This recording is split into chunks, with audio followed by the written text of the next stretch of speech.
So Alex, we're at an exciting time in the transition for clean energy. What can we expect to see in the next 5 to 10 years? It's really exciting. What is happening right now is we're fundamentally evaluating how we use energy, how that energy is produced, how that energy is stored. And there's just all these innovative technologies and strategies for really what in transforming our energy infrastructure that are being put into play. And we'll see more of these. You could sort of say we had a bit of an expansion of wind and solar in recent times. It's been a bit of a really hard push in the last sort of 5 years, but prior to that, it's a pretty slow rollout.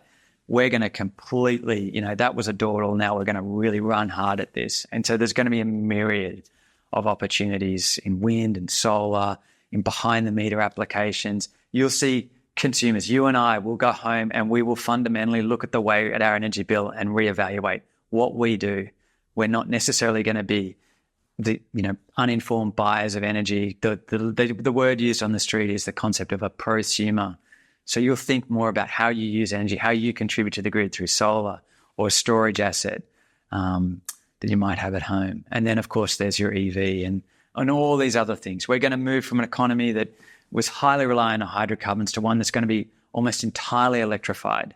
And we're going to keep pushing hard at trying to, to move beyond just energy generation, sending around poles and wires. How are we going to start? We're going to start to deal with the harder to deal things. The manufacturing processes, the heating requirements that we currently rely on gas. We're going to start looking at more innovative forms of heat pump technologies and all sorts of things. So we're moving from a point of it's going to shift from let's try and get as much generation as we can that's renewable in the market.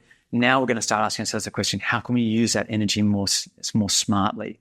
If we're supposed to be an energy superpower because we've got this fantastic, low-cost, renewable resources, how best are we going to position ourselves to actually take advantage of that? So not about just producing energy, but what do we do with the energy and how do we position ourselves within the globe to best do that?